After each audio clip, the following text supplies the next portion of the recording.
പ്രിയ പ്രേക്ഷകർക്ക് നമസ്കാരം. അതിനിർണായകമായ ഒരു നിയമസഭാ തെരഞ്ഞെടുപ്പിന് നാളുകൾ എണ്ണുകയാണ് നമ്മൾ. ഓരോ മണ്ഡലത്തിലും 2021 ജനവിധി എന്തായിരുന്നു, അതിനുശേഷം ലോക്സഭ തദ്ദേശ തെരഞ്ഞെടുപ്പുകളിൽ എന്തു മാറ്റം സംഭവിച്ചു, ഈ നിയമസഭാ തെരഞ്ഞെടുപ്പിൽ കേരള മനസ്സ് എങ്ങനെ ചിന്തിക്കും, ഇത് ഇഴകീറി പരിശോധിക്കുകയാണ് ഇവിടെ ഇലക്ഷൻ ഹെറാൾഡിൽ. 140 മണ്ഡലങ്ങളിലൂടെയുമുള്ള യാത്രയിൽ മുതിർന്ന മാധ്യമപ്രവർത്തകരായ ആർ സുഭാഷ്, TJ ശ്രീലാൽ എന്നിവർ നമ്മോടൊപ്പം അതിഥികളായുണ്ട്. ഇരുവർക്കും സ്വാഗതം ഈ ചർച്ചയിലേക്ക്. മാത്രമല്ല എല്ലാ പ്രേക്ഷകർക്കും ഇലക്ഷൻ ഹെറാൾഡിലേക്ക് സ്വാഗതം. നമ്മൾ ഇന്നലെ മുതൽ ആരംഭിച്ച ഈ യാത്ര ആദ്യം ആരംഭിച്ചത് തിരുവനന്തപുരം ജില്ലയിൽ നിന്നാണ്. തിരുവനന്തപുരം ജില്ലയുടെ ഏറ്റവും പ്രമുഖമായിട്ടുള്ള മണ്ഡലങ്ങളടങ്ങുന്ന 7 മണ്ഡലങ്ങളെ നമ്മൾ വിശദമായി ഇന്നലെ പരിശോധിച്ചതാണ്. ഇന്ന് നമ്മൾ പരിശോധിക്കുകയാണ് ആറ്റിങ്ങലടക്കമുള്ള മറ്റ് 7 നിയമസഭാ മണ്ഡലങ്ങളെ കൂടി ഇന്ന് വിശദമായി നമ്മൾ പരിശോധിക്കുകയാണ്.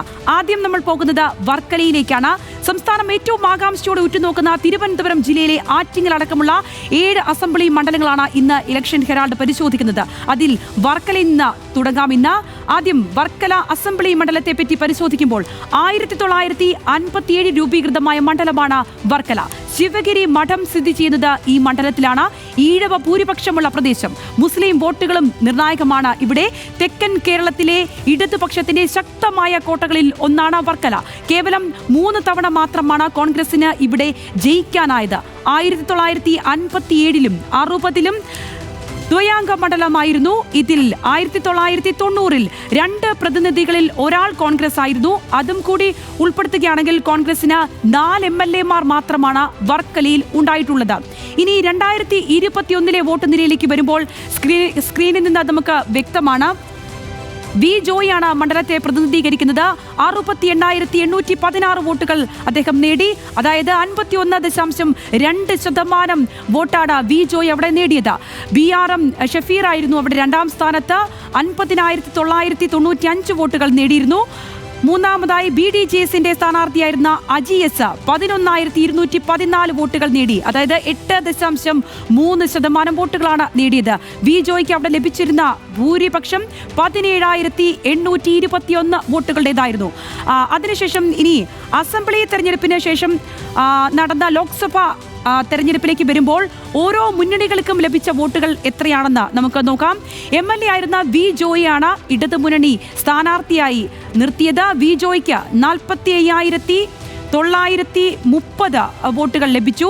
അതായത് 35.6% വോട്ട്. വി മുരളീധരനാകട്ടെ 40,816 വോട്ടുകൾ. അടൂർ പ്രകാശിന് 39,806 വോട്ട്. അതായത് 30.83% അത്. അവിടുത്തെ വ്യത്യാസമായി ഉള്ളത് 5,114 വോട്ടുകളുടേതായിരുന്നു. ഇതിൽ എടുത്തു പറയേണ്ടുന്ന ഒരു കാര്യം, അടൂർ പ്രകാശ് 3ാം സ്ഥാനത്ത് പോയി എന്നുള്ളതാണ് അവിടുത്തെ ഏറ്റവും പ്രസക്തമായി നിൽക്കുന്ന കാര്യം. വി മുരളീധരൻ 2ാം സ്ഥാനത്തും അവിടെ എത്തി. ലോക്സഭാ മണ്ഡലത്തിലെ അടൂർ പ്രകാശിന്റെ ഭൂരിപക്ഷം കേവലം 684 വോട്ടുകൾ മാത്രമാണ് എന്നുള്ളതും ഓർക്കേണ്ടതുണ്ട്. ഇനി നമ്മൾ ഏറ്റവും ഒടുവിലായി നടന്ന തദ്ദേശ തെരഞ്ഞെടുപ്പിലേക്ക് വരുമ്പോൾ ഓരോ മുന്നണിയുടെയും കണക്കുകൾ നമുക്ക് പ്രകടനം എങ്ങനെയായിരുന്നു എന്നുള്ളത് നോക്കി വരാം. വർക്കല മുനിസിപ്പാലിറ്റിയിൽ ഉള്ളത് 7 ഗ്രാമപഞ്ചായത്തുകളും അടങ്ങുന്നതാണ് വർക്കല മണ്ഡലം. അതിൽ വർക്കല മുനിസിപ്പാലിറ്റി LDFനാണ്. പഞ്ചായത്തുകൾ 7 പഞ്ചായത്തുകളുള്ളതിൽ LDFന് 3-ഉം UDFന് 4-ഉമാണ് ഉള്ളത്. അത് ഏതൊക്കെയാണ് എന്ന് വിശദമായി നോക്കുകയാണെങ്കിൽ ചെമ്മരുതി UDFനാണ്. അവിടെ BSPയുടെ പിന്തുണയോടെയുള്ള ഭരണമാണ്. മാത്രമല്ല ഇടവ LDFന്, ഇലകമൺ LDFന്, മടവൂർ UDFന്, നാവായിക്കുളം UDFന്, പള്ളിക്കൽ LDFന് വരുമ്പോൾ വെട്ടൂർ UDFന് വരികയാണ്. ഇങ്ങനെയാണ് വർക്കലയെ പറ്റിയുള്ള ഒരു സമഗ്രമായ ചിത്രം തെളിയുന്നത്. ഇനി നമുക്ക് അതിഥികളിലേക്ക് പോകേണ്ടതുണ്ട്. അതിഥികളിലേക്ക് പോകുമ്പോൾ അവർ വിശദമായി തന്നെ ഈ മണ്ഡലങ്ങളെ പറ്റിയുള്ള കാര്യങ്ങൾ വിശദമായി തന്നെ പറയും. അതായത് ആദ്യകാലങ്ങളിലെ വർക്കല രാധാകൃഷ്ണന്റെ അതിലൂടെ CPMന്റെ കുത്തക അവസാനിപ്പിച്ച വർക്കല കഹാർ.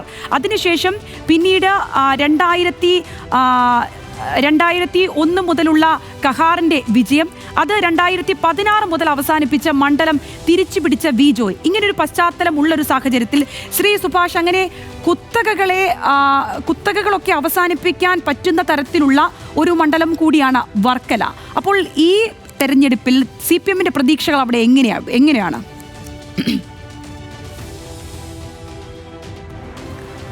വർക്കല പഴയ കാലം മുതൽ തന്നെ CPIM-ൻ്റെ ഒരു ശക്തി കേന്ദ്രമായിരുന്നു. വർക്കല രാധാകൃഷ്ണൻ ഇവിടെ 4 തവണ വിജയിച്ചിട്ടുണ്ട്. അത് കഴിഞ്ഞ് നേരത്തെ സംഗീത പറഞ്ഞതുപോലെ വർക്കല കഹാറിൻ്റെ ഒരു ഊഴമഴ വരുന്നു, അദ്ദേഹം 3 തവണയും വിജയിച്ചിട്ടുണ്ട്. ആ തരത്തിൽ ആരുടെയെങ്കിലും കുത്തകയാണ് എന്ന് നമുക്കിപ്പോൾ പറയാൻ കഴിയാത്ത ഒന്നാണിത്. ഈ മണ്ഡലം വി ജോയിയാണ് വർക്കല കഹാറിനെ പരാജയപ്പെടുത്തിക്കൊണ്ട് കഴിഞ്ഞ 2016 പിടിച്ചെടുത്തത്. ഈ ഒരു മണ്ഡലത്തിൻ്റെ ഏറ്റവും പ്രധാനപ്പെട്ട ശക്തി കേന്ദ്രം എന്നത് ഇപ്പോൾ വി ജോയി തന്നെയാണ്.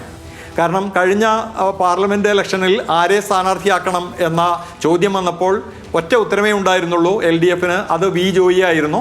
വി ജോയി വളരെ ഗംഭീരമായി പെർഫോം ചെയ്യുകയും ചെയ്തു. കാരണം ബാക്കിയുള്ള മണ്ഡലങ്ങൾ മുഴുവൻ തോറ്റപ്പോഴും ഇവിടെ ഏതാണ്ട് തോൽവിയുടെ ജയത്തിൻ്റെ അടുത്ത് വരെ എത്താനായി 684 വോട്ടിന് മാത്രമാണ് വി ജോയി ഈ മണ്ഡലത്തിൽ നിന്ന്, പാർലമെൻറ്റ് മണ്ഡലത്തിൽ നിന്ന് തോറ്റത്. അതുകൊണ്ട് തന്നെ വി ജോയിക്ക് കഴിഞ്ഞ 2016 പിന്നീട് 2021 അദ്ദേഹത്തിൻ്റെ ഭൂരിപക്ഷം വളരെ മികച്ച ഭൂരിപക്ഷമാക്കി ഉയർത്തിക്കൊണ്ടുവരാനും കഴിഞ്ഞു. അതേപോലെ തന്നെ ഈ കഴിഞ്ഞ 10 വർഷം കൊണ്ട് മണ്ഡലത്തിൽ ഏറ്റവും ശക്തി ഉള്ള രാഷ്ട്രീയ നേതാവായി വി ജോയി മാറി. അദ്ദേഹം ജനങ്ങൾക്ക് മുഴുവൻ കക്ഷി രാഷ്ട്രീയ ഭേദമന്യേ ജനങ്ങൾക്ക് പ്രാപ്യനായ ഒരാളായി മാറി, അവർക്കെല്ലാം ഇഷ്ടമുള്ള ഒരാളായി മാറി. അപ്പോൾ അതുകൊണ്ട് തന്നെ ഈ മണ്ഡലത്തിലെ തുറുപ്പ് ചീട്ട് എന്ന് പറയുന്നത് വി ജോയി തന്നെയാണ്. 2 തവണ അദ്ദേഹം അടുപ്പിച്ച് മത്സരിച്ചു. ഇനി അദ്ദേഹം മത്സരിക്കുമോ എന്ന കാര്യത്തിൽ തീരുമാനമില്ല. എങ്കിൽ പോലും വി ജോയി ഉണ്ടാക്കിയ ഒരു അടിത്തറയിൽ വേറൊരാളെ പരീക്ഷിച്ചാൽ പോലും വേണമെങ്കിൽ വർക്കലയിൽ നിന്ന് ജയിക്കാവുന്ന ഒരു തരത്തിലേക്ക് ഇവിടുത്തെ രാഷ്ട്രീയ അന്തരീക്ഷം മാറ്റാൻ അദ്ദേഹത്തിന് കഴിഞ്ഞിട്ടുണ്ട്. അതുകൊണ്ട് തന്നെ LDF-ന് വേണമെങ്കിൽ ഒരു സ്ഥാനാർത്ഥി മാറ്റം ആലോചിക്കാവുന്ന രാഷ്ട്രീയ സാഹചര്യമാണ് ഇപ്പോൾ അവിടെയുള്ളത്. തീർച്ചയായും താങ്കൾ പറഞ്ഞ അത് തന്നെയാണ്. അതായത് വി ജോയി ഉണ്ടാക്കിയെടുത്ത ഒരു ഇമ്പാക്റ്റ് എന്ന് പറയുന്നത് ചെറുതല്ല. കാരണം അതിനെ മറികടക്കണമെങ്കിൽ അത്രത്തോളം ശക്തിയുള്ള, അത്രത്തോളം പ്രാപ്തിയുള്ള ഒരു നേതാവ് തന്നെ വരണം. അത് കോൺഗ്രസിലായാലും ആ തലത്തിൽ തന്നെ വേണം. ശ്രീലാലോട്ട് വരുമ്പോൾ ശ്രീലാല് ഈ ഒരു ഇമ്പാക്റ്റിനെ അങ്ങനെ ചെറുതല്ലാത്ത രീതിയിൽ തന്നെ ആയിരിക്കുമല്ലോ കോൺഗ്രസും വിലയിരുത്തുക. എങ്ങനെയാണ് അവിടെ കോൺഗ്രസിന്റെ കണക്കുകൂട്ടലുകൾ? കഴിഞ്ഞ തവണ BRM ഷെരീഫിനെ മത്സരിപ്പിച്ചപ്പോൾ തന്നെ കോൺഗ്രസ് ഒരു പരീക്ഷണത്തിന് മുതിരുകയായിരുന്നു വർക്കലയിൽ. പക്ഷേ അവിടെ ആ പരീക്ഷണം വിജയിച്ചില്ല. അങ്ങനെയാണ് വി ജോയ് വീണ്ടും വിജയിക്കുന്നത്. അത് മാത്രവുമല്ല, 2ാം ഘട്ടത്തിൽ വി ജോയ് ലോക്സഭയിലേക്ക് മത്സരിക്കുമ്പോൾ അവിടെ വലിയ തോതിലുള്ള വർക്കല മണ്ഡലത്തിലും അതോടൊപ്പം തന്നെ ആറ്റിങ്ങൽ ലോക്സഭാ മണ്ഡലത്തിലും ആകെയും വലിയ തോതിലുള്ള ഒരു ഓളം ഉണ്ടാക്കാനും വലിയ തോതിലുള്ള ജയത്തോട് അടുത്തെത്തുന്ന തരത്തിലേക്കുള്ള വലിയ പ്രചാരണം നടത്താനും വി ജോയ് കഴിഞ്ഞു. അതുകൊണ്ട് തന്നെ വി ജോയിയുടെ പ്രഭാവം മറികടക്കുക എന്ന് പറയുന്നത് വർക്കലയിൽ കോൺഗ്രസ് സംബന്ധിച്ചിടത്തോളം ഒരു വലിയ പ്രതിസന്ധി തന്നെയാണ്. അതുകൊണ്ട് തന്നെ ഇപ്പോൾ അവിടെ സജീവമായിട്ട് നിൽക്കുന്നത് വർക്കല കഹാർ വീണ്ടും ഒരു തിരിച്ചു വരാനുള്ള ശ്രമം നടത്തുന്നു എന്നുള്ള ഒരു സൂചനകൾ ഉണ്ട്. വർക്കല കഹാറിലേക്ക് കാര്യങ്ങൾ എത്തുമോ, അതല്ല പുതിയ പരീക്ഷണങ്ങളിലേക്ക് പോകുമോ, അവിടെ വർക്കല കഹാറിന് പകരം ഒരു ഈഴവ സ്ഥാനാർത്ഥി എന്നുള്ള ആലോചനകളും കോൺഗ്രസിൽ ഇപ്പോൾ സജീവമാക്കുന്നുണ്ട്. ഞാനൊരു കാര്യം പറയാം. ഈ ആറ്റിങ്ങൽ ലോക്സഭാ മണ്ഡലത്തിന് കീഴിലുള്ള 7 മണ്ഡലങ്ങളാണ് നമ്മൾ ഇപ്പോൾ ചർച്ച ചെയ്യുന്നത്. ഇന്നലെ തിരുവനന്തപുരം ലോക്സഭാ മണ്ഡലത്തിന് കീഴിലുള്ള മണ്ഡലങ്ങൾ ചർച്ച ചെയ്തു. തിരുവനന്തപുരത്തെ അപേക്ഷിച്ച് ആറ്റിങ്ങൽ ലോക്സഭാ മണ്ഡലങ്ങളുടെ കീഴിലേക്ക് വരുമ്പോൾ ഇവിടെ കൂടുതൽ പരീക്ഷണങ്ങൾക്ക് കോൺഗ്രസിന് സാധിക്കുമെന്നുള്ള ഒരു വലിയ പ്രത്യേകത കൂടിയുണ്ട്. തിരുവനന്തപുരത്ത് സാധിക്കില്ല എന്നുള്ളതല്ല. തിരുവനന്തപുരത്ത് നമ്മൾ ഇന്നലെ ചർച്ച ചെയ്ത കഴക്കൂട്ടം മണ്ഡലത്തിൽ തീർച്ചയായും ഒരു യുവനേതാവിനെ അവർ പരീക്ഷിക്കാൻ തയ്യാറായി നിൽക്കുന്നുണ്ട്. JS അഖിൽ എന്ന് പറയുന്ന യൂത്ത് കോൺഗ്രസിൻ്റെ മുൻ നേതാവ്, ഇപ്പോഴത്തെ KPCC സെക്രട്ടറിയെ പരീക്ഷിക്കാൻ സാധ്യത വളരെ കൂടുതലാണ്. കഴിഞ്ഞ തവണയും, അതായത് 2021 അഖിലിന് അവിടെ സാധ്യതയുണ്ടായിരുന്നു. പക്ഷേ ഏറ്റവും അവസാനം SS ലാലിൻ്റെ പേര് വന്നു. അതുപോലെ ചില പരീക്ഷണങ്ങൾ നടത്താൻ കോൺഗ്രസിന് എന്തുകൊണ്ടും അനുയോജ്യമായ ഒരു മണ്ഡലങ്ങളാണ് ഈ പറയുന്ന ആറ്റിങ്ങൽ ലോക്സഭയ്ക്ക് കീഴിലുള്ള 7 മണ്ഡലങ്ങൾ. അവിടെ വർക്കലയിലും ഇതുപോലെ ഒരു പരീക്ഷണത്തിന് വേണമെങ്കിൽ കോൺഗ്രസിന് മുതിരാവുന്നതാണ്. അങ്ങനെ ഒരു ചെറുപ്പക്കാരനെയോ അല്ലെങ്കിൽ ഒരു വനിതയോ കൊണ്ടുവന്നുകൊണ്ടുള്ള പരീക്ഷണങ്ങൾ നടത്താൻ സാധ്യതയുള്ള മണ്ഡലമാണ്. പക്ഷേ വർക്കല കഹാറാണ് ഇപ്പോൾ വലിയ തോതിൽ സ്വാധീനം ചെലുത്തി സീറ്റിന് വേണ്ടി ശ്രമിക്കുന്ന പ്രമുഖരിൽ ഒരാൾ. ശരി, അങ്ങനെ വർക്കലയുടെ ഒരു സാഹചര്യം അങ്ങനെ വിലയിരുത്തപ്പെടുമ്പോൾ ഇനി നമുക്ക് അടുത്തതായി നോക്കേണ്ടത് ചിറയൻകീഴ് മണ്ഡലമാണ്. ചിറയൻകീഴ് 2011 മാത്രം രൂപീകൃതമായിട്ടുള്ള ഒരു മണ്ഡലമാണ്. രൂപപ്പെട്ട നാൾ മുതൽ ഇടത് മുന്നണിയുടെ സ്ഥാനാർത്ഥിയെ മാത്രം നിയമസഭയിലേക്ക് അയച്ച ചരിത്രമുണ്ട്. ഇവിടെ വർക്കലയോടും ആറ്റിങ്ങലോടും ചേർന്ന് കിടക്കുന്ന പ്രദേശമാണ്. ഇരു മണ്ഡലങ്ങളുടെയും സ്വഭാവങ്ങൾ ഉൾക്കൊള്ളുന്നതാണ് ചിറയൻകീഴ്. 2011 മുതൽ CPIയുടെ V ശശിയാണ് അവിടെ MLA ആയിട്ടുള്ളത്. 2021 അസംബ്ലി അസംബ്ലി തെരഞ്ഞെടുപ്പിലെ വോട്ട് നില നോക്കുമ്പോൾ അവിടെ വി ശശിക്ക് 62,634 വോട്ടുകൾ ലഭിച്ചു. അതായത് 43.4% അവിടെ CPIക്ക് ലഭിച്ചത്. BS അനൂപായിരുന്നു അവിടെ രണ്ടാം സ്ഥാനത്ത് വന്നത്. 48,617 വോട്ടുകൾ, അതായത് 33.7% വോട്ടുകൾ. ആശാനാഥ് GS ആയിരുന്നു BJPയുടെ സ്ഥാനാർത്ഥിയായി മത്സരിച്ചത്. 30,986 വോട്ടുകളാണ് ആശാനാഥിന് ലഭിച്ചത്. അതായത് 21.5% ആണ് BJPക്ക് ലഭിച്ചത്. ഭൂരിപക്ഷം അവിടെ ലഭിച്ചിരിക്കുന്നത് മികച്ച ഒരു സംഖ്യ തന്നെയായിരുന്നു. 14,017 വോട്ടുകളുടെ ഒരു ഭൂരിപക്ഷം ഉണ്ടായിട്ടുണ്ട്. ഇനി ലോക്സഭയിലേക്ക് എത്തുമ്പോൾ ഇതല്ല അവിടുത്തെ ചിത്രമായി വരുന്നത്. 2024 UDFന് നേരിയ മുൻതൂക്കമുള്ള മണ്ഡലമാണ് ചിറയിൻകീഴ്. അടൂർ പ്രകാശ് ആയിരുന്നു ഇവിടെ മുന്നിലുണ്ടായിരുന്നത്. ലോക്സഭാ തെരഞ്ഞെടുപ്പിലെ മണ്ഡലത്തിലെ ചിത്രം ഇനി നോക്കുമ്പോൾ അടൂർ പ്രകാശിന് അവിടെ 47,695 വോട്ടുകൾ ലഭിച്ചു. അതായത് 34.53%. വി ജോയ്ക്ക് 44,874 വോട്ടുകൾ, അതായത് 32.5%. വി മുരളീധരൻ അവിടെ മൂന്നാം സ്ഥാനത്തായിരുന്നു. 42,929 വോട്ടുകൾ. അവിടെ വ്യത്യാസമായി വന്നത് 3,091 വോട്ടുകളുടെ വ്യത്യാസമായിരുന്നു ഉണ്ടായിരുന്നത്. ഇനി ഏറ്റവും ഒടുവിലായി നമ്മൾ നോക്കി വരുന്നത് തദ്ദേശ സ്ഥാപനങ്ങളിലേക്ക് വന്നിട്ടുള്ളതിൻ്റെ നിലയാണ്. അവിടെ 8 ഗ്രാമപഞ്ചായത്തുകൾ അടങ്ങുന്നതാണ് ചിറയിൻകീഴ് മണ്ഡലം. അഞ്ചുതെങ്ങിൽ ടൈ ആയിരുന്നു. അവിടെ UDF ആണ് വിജയിച്ചത്. 2020 എന്നാൽ അവിടെ LDF ആയിരുന്നു വിജയിച്ചിരുന്നത്. അഴൂരിൽ NDA ആണ്. ചിറയിൻകീഴിലേക്ക് വരുമ്പോൾ LDF, കടക്കാവൂരിലേക്ക് വരുമ്പോൾ LDF, കിഴുവിലം അവിടെ UDF ആണ്. 2020 അവിടെ LDF ആയിരുന്നു, അതിപ്പോൾ മാറി. മുതാക്കൽ NDA ആണ്. 2020 അവിടെ LDF ആയിരുന്നു. കഠിനംകുളത്ത് UDF ആണ്. 2020 LDF ആയിരുന്നു, അതിൽ നിന്ന് പിടിച്ചെടുത്തു. മംഗലപുരത്ത് LDF, അവിടെ ടൈ ആയിരുന്നു. സ്വതന്ത്രന്റെ പിന്തുണയോടെ അവിടെ LDFന്റെ ഭരണം നേടാൻ കഴിഞ്ഞു എന്നുള്ളതാണ്. ഈ ചിറയിൻകീഴ് മണ്ഡലം എന്ന് പറയുമ്പോൾ അവിടെ മത്സ്യക്കയർ തൊഴിലാളികളൊക്കെ കൂടുതലായിട്ടുള്ള ഒരു മണ്ഡലമാണ്. എക്കാലത്തും CPIയുടെ, നമ്മൾ ആദ്യം തന്നെ ആ ചരിത്രം പറഞ്ഞല്ലോ, അത് CPIയുടെ ഒരു ഉരുക്ക് കോട്ടയായി നിലനിൽക്കുന്നതുമാണ്. ശ്രീ സുഭാഷ്, ഇത്തവണയും ആ ഒരു ചരിത്രം ആവർത്തിക്കും എന്നുള്ള ഒരു വിശ്വാസം തന്നെയാണോ CPIക്കുള്ളത്? അവിടുത്തെ ഒരു പ്രതീക്ഷകൾ എത്തരത്തിലാണ്? ആ ഉരുക്ക് കോട്ടകൾക്കൊന്നും ഒരു തരത്തിലും ഇളക്കം സംഭവിക്കില്ല എന്ന് തന്നെ ഉറച്ചു വിശ്വസിക്കുകയാണോ? നമ്മൾ പറഞ്ഞല്ലോ, ഈ തിരുവനന്തപുരം നഗരത്തിൽ നിന്നും മാറി നഗരത്തിൻ്റെ പ്രാന്തപ്രദേശങ്ങളിലുള്ള മണ്ഡലങ്ങളിൽ അവിടെ LDF വളരെ ശക്തം തന്നെയാണ്. പ്രത്യേകിച്ച് ചിറയിൻകീഴ് പോലെയുള്ള മണ്ഡലങ്ങളിൽ CPI അവരുടെ ഏറ്റവും ശക്തിയുള്ള സ്ഥലങ്ങളൊന്നായിട്ട് തന്നെയാണ് ചിറയിൻകീഴിനെ കാണുന്നത്. 2011 തുടങ്ങിയത് മുതൽ തന്നെ വി ശശി തന്നെയാണ് അവിടെ സ്ഥാനാർത്ഥി. അദ്ദേഹത്തിൻ്റെ ഓരോ വർഷത്തെയും ഭൂരിപക്ഷം അദ്ദേഹം ഏതാണ്ടൊന്ന് വർദ്ധിപ്പിച്ചു കൊണ്ടുവരുന്ന തരത്തിൽ കാണാം. 2016 അതേപോലെ തന്നെ 2021 അദ്ദേഹത്തിന് ഏതാണ്ട് 14,000-ൽ പരം വോട്ടുകളുടെ ഭൂരിപക്ഷം ഉണ്ടായിരുന്നു. അവിടെ BJP ആ തരത്തിലൊരു ശക്തി കേന്ദ്രമാണ്, ശക്തി പാർട്ടിയാണ് എന്ന് നമുക്ക് പറയാൻ കഴിയില്ല. BJP കഴിഞ്ഞ തവണ ഏതാണ്ട് 30,000 വോട്ടുകൾ കിട്ടിയിട്ടുണ്ട്. പക്ഷേ അതിൻ്റെ ഇരട്ടിയിലധികം വോട്ടുകൾ LDFന് നേടാനാവുന്നുണ്ട്. വി ശശിക്ക് വലിയ സ്വാധീനമുള്ളൊരു സ്ഥലമാണ്. അദ്ദേഹം അറിയാലോ, നേരത്തെ മുൻ ഡെപ്യൂട്ടി സ്പീക്കറായി ഒക്കെ സേവനമനുഷ്ഠിച്ച ആളാണ്. 3 വർഷം തുടർച്ചയായി കഴിഞ്ഞിരിക്കുന്ന സ്ഥിതിക്ക് അവിടെ വി ശശിയെ മാറ്റാനുള്ള സാധ്യതയാണ് കൂടുതലുള്ളത്. ഏതെങ്കിലും AIYF നേതാക്കൾക്ക് സീറ്റ് കൊടുക്കാൻ ഉള്ള ഒരു ആലോചനയിലാണ് CPI എന്നാണ് അറിയുന്നത്. അത് വളരെ ആത്മവിശ്വാസത്തോടു കൂടിയാണ് പാർട്ടി അത്തരമൊരു ആലോചനയിലേക്ക് പോകുന്നത്. കാരണം ശശി അല്ല എങ്കിൽ പോലും ആ മണ്ഡലത്തിൽ വിജയിച്ച് കയറാൻ കഴിയും എന്ന ഒരു ഉറച്ച വിശ്വാസമാണ് അദ്ദേഹത്തിനുള്ളത്.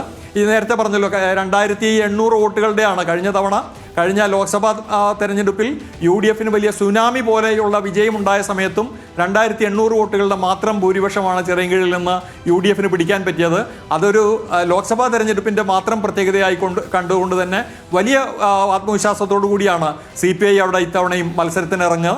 അവരത് വിജയിപ്പിച്ചെടുക്കാനാവുമെന്ന പൂർണ്ണമായ വിശ്വാസത്തോടു കൂടിയാണ് രംഗത്തുള്ളത്.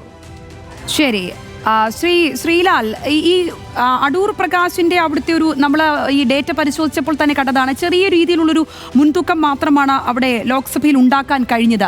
അപ്പോൾ ഇപ്പോൾ നിലവിലത്തെ സാഹചര്യം തന്നെ തുടരും എന്നുള്ളൊരു കണക്കുകൂട്ടലുകൾ തന്നെയാണോ മറ്റ് മുന്നണികൾക്ക് അവിടെയുള്ളത്? കോൺഗ്രസിനും BJPക്കുമൊക്കെ എത്രത്തോളം പ്രതീക്ഷയുണ്ട് അവിടെ?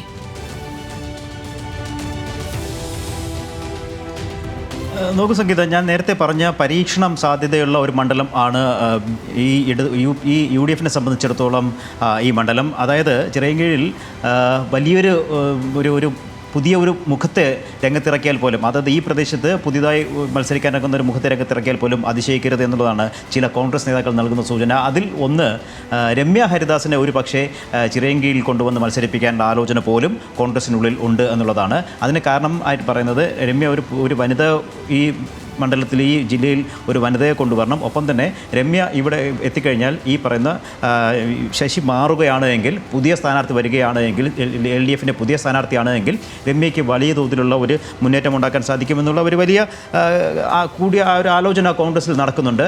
അതല്ല, ഈ നിലവിലുള്ള അനൂപ് തന്നെ മത്സരിക്കുമോ എന്നുള്ള കാര്യത്തിലും കോൺഗ്രസിനുള്ളിൽ ചില ചർച്ചകൾ നടക്കുന്നു. ഒരു പക്ഷേ അനൂപിനെ മറ്റൊരു മണ്ഡലത്തിലേക്ക് മാറ്റിക്കൊണ്ട് ഇവിടെ രമ്യയെ മത്സരിപ്പിക്കാനുള്ള ആലോചനകളും ചർച്ചകളും സജീവമായി തന്നെ കോൺഗ്രസ് കേന്ദ്രങ്ങളിൽ നടക്കുന്നു. ഇതിനിടയിൽ പറയേണ്ട ഒരു കാര്യം, ഇവിടെ BJPയുടെ സ്ഥാനാർത്ഥിയെ സംബന്ധിച്ചും വലിയ ചർച്ചകൾ വേണ്ടിവരും. GS ആശാനാഥാണ് കഴിഞ്ഞ 2 തവണയും BJPക്ക് വേണ്ടി ഇവിടെ നല്ല പ്രകടനം കാഴ്ചവെച്ച സ്ഥാനാർത്ഥി. പക്ഷേ ആശാനാഥ് ഇപ്പോൾ ഡെപ്യൂട്ടി മേയറായ സാഹചര്യത്തിൽ ഇവിടെ പുതിയൊരു സ്ഥാനാർത്ഥിയെ കണ്ടെത്താനുള്ള ഒരു ശ്രമം BJPയുടെ ഭാഗത്തുനിന്നും ഉണ്ടാകേണ്ടി വരും. അപ്പോൾ ഒരു പക്ഷേ 3 പുതിയ സ്ഥാനാർത്ഥികൾ മത്സരരംഗത്തിറങ്ങാൻ പോകുന്ന ഒരു മണ്ഡലം എന്ന് പറഞ്ഞാൽ അതൊരു പക്ഷേ ഈ ചിറയൻകീഴാകാനുള്ള സാധ്യത ഏറെയാണ്. ശരി, അപ്പോൾ അങ്ങനെയാണ് ചിറയൻകീഴിലെ കണക്കുകൂട്ടലുകൾ വരുന്നത്. അടുത്തത് ആറ്റിങ്ങലിലേക്കാണ് വരുന്നത്. ആറ്റിങ്ങലിലേക്ക് വരുമ്പോൾ 2011 മുതൽ CPMന്റെ പക്കലുള്ള മണ്ഡലം 16 തെരഞ്ഞെടുപ്പുകളിൽ 8 തവണ ഇടതിനൊപ്പവും 7 തവണ കോൺഗ്രസിനും 1 തവണ ഇന്ത്യൻ കോൺഗ്രസ് സോഷ്യലിസ്റ്റ് പാർട്ടിക്കൊപ്പവും നിന്ന ചരിത്രമുള്ള മണ്ഡലമാണ്. 4 തവണ വക്കം പുരുഷോത്തമൻ ആറ്റിങ്ങലിൽ നിന്ന് ജയിച്ച നിയമസഭയിലെത്തി. കോൺഗ്രസിന്റെ T ശരത്ചന്ദ്ര പ്രസാദിനെയും 1 തവണ ആറ്റിങ്ങൽ വിജയിപ്പിച്ചിട്ടുണ്ട്. 1996-ലും 2006-ലും ആനത്തലവട്ടം ആനന്ദനും ആറ്റിങ്ങലിൽ നിന്ന് വിജയിച്ചു. 2 തവണ CPMന്റെ B സത്യനും MLA ആയി. നിലവിൽ CPMന്റെ OS അംബികയാണ് MLA ആയിട്ടുള്ളത്. നമുക്ക് വിശദമായി തന്നെ ആ ഡേറ്റകൾ പരിശോധിക്കുമ്പോൾ 2021 അസംബ്ലി തെരഞ്ഞെടുപ്പിലെ വോട്ട് നിലയിലേക്ക് വരുമ്പോൾ OS അംബിക അവിടെ 69,898 വോട്ടുകൾ നേടി 47.7% വോട്ടുകൾ നേടിക്കൊണ്ടാണ് CPMന്റെ OS അംബിക അവിടെ വിജയിച്ചത്. അഡ്വക്കേറ്റ് P സുധീർ ആയിരുന്നു 2ാം സ്ഥാനത്ത്. BJPയുടെ സ്ഥാനാർത്ഥിയായിരുന്നു. 38,262 വോട്ടുകളാണ് നേടിയത്. 26.1% വോട്ടുകളായിരുന്നു അത്. അഡ്വക്കേറ്റ് A ശ്രീധരനാണ് അവിടെ 3ാം സ്ഥാനത്ത്. അത് RSPയുടെ കാൻഡിഡേറ്റ് ആയിരുന്നു. 36,938 വോട്ടുകളാണ് 3ാം സ്ഥാനത്തുള്ള അഡ്വക്കേറ്റ് A ശ്രീധരൻ കരസ്ഥമാക്കിയത്. അതിൽ 25.2% വോട്ട് ആയിരുന്നു രേഖപ്പെടുത്തിയിരുന്നത്. ഇനി കോൺഗ്രസിന്റെ കരുത്തർ ജയിച്ചിട്ടുള്ള മണ്ഡലമാണെങ്കിലും കഴിഞ്ഞ 2 തവണയായി മുന്നണി ധാരണ പ്രകാരം RSPക്കാണ് സീറ്റ് നൽകിയത്. ഇത് UDFന്റെ വോട്ട് വിഹിതം കുറയ്ക്കാൻ ഇടയാക്കിയിട്ടുണ്ടെന്നാണ് കണക്കുകൾ പലപ്പോഴും സൂചിപ്പിക്കുന്നത്. ഇപ്പോൾ ഏറ്റവും ഒടുവിൽ സൂചിപ്പിച്ചതിൽ 3ാം സ്ഥാനത്താണ് RSPയുടെ കാൻഡിഡേറ്റ് എത്തിയിരിക്കുന്നത്. ഇനി ലോക്സഭാ തെരഞ്ഞെടുപ്പിലെ വോട്ട് നിലയിലേക്ക് വരുമ്പോൾ അവിടെ V മുരളീധരൻ 52,448 വോട്ടുകളാണ് നേടിയത്. 36.61% V മുരളീധരൻ നേടിയ വോട്ട്. V ജോയിക്കാകട്ടെ 46,161 വോട്ടുകൾ നേടാൻ കഴിഞ്ഞു. 32.22% 3ാം സ്ഥാനത്ത് അടൂർ പ്രകാശ് ആയിരുന്നു. 42,006 വോട്ടുകൾ, അതായത് 29.32% അടൂർ പ്രകാശിന് ഇവിടെ നേടാൻ കഴിഞ്ഞത്. അവിടുത്തെ വ്യത്യാസമായിട്ട് ഉണ്ടായത് 6,287 വോട്ടുകളുടേതായിരുന്നു. ഇനി തിരുവനന്തപുരം ജില്ലയിൽ BJP പ്രതീക്ഷ വെക്കുന്ന മറ്റൊരു മണ്ഡലമാണ് ഈ ആറ്റിങ്ങൽ. അതിനുള്ള കാരണം ഇപ്പോൾ നമ്മൾ കാണിച്ച ലോക്സഭാ തെരഞ്ഞെടുപ്പിന്റെ കണക്കുകളിലുള്ള വ്യത്യാസം തന്നെയാണ്. അസംബ്ലി തെരഞ്ഞെടുപ്പിൽ മുൻ കേന്ദ്രമന്ത്രി V മുരളീധരൻ ആറ്റിങ്ങലിൽ മത്സരിച്ചേക്കുമെന്ന റിപ്പോർട്ടുകൾ സജീവമാണ്.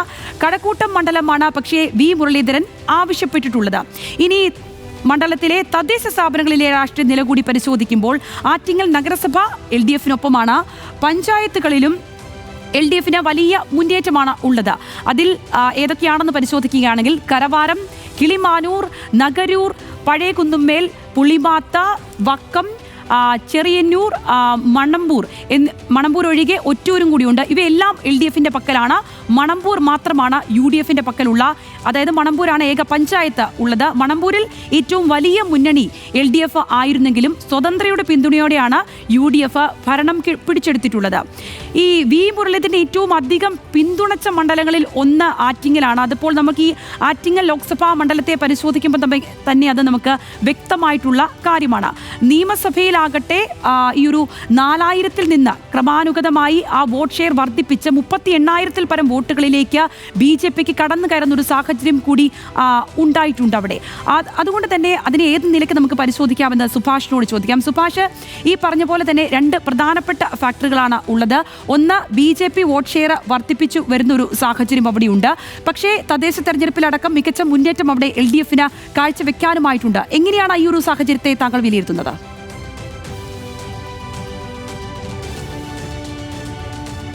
ആനത്തലവട്ടം ആനന്ദനൊക്കെ 3 തവണ മത്സരിച്ച് വിജയിച്ച സ്ഥലമാണ്. CPMന്റെ ബി സത്യൻ 2 തവണ മത്സരിച്ച് വിജയിച്ചതാണ്. അതിനൊക്കെ മുമ്പ് വക്കം പുരുഷോത്തമനും പലതവണ വിജയിച്ച ഒരു മണ്ഡലമാണിത്. ഇത് ആറ്റിങ്ങലിലെ A+ മണ്ഡലമായിട്ടാണ് BJP കണക്കാക്കുന്നത്. പക്ഷേ വലിയ അത്ഭുതങ്ങൾ സംഭവിച്ചെങ്കിൽ മാത്രമേ BJPക്ക് ഇവിടെ വിജയിക്കാനാവൂ. കാരണം അത് വോട്ട് ഷെയറിൻ്റെ ഒരു പ്രത്യേകത കൊണ്ട് തന്നെയാണ്.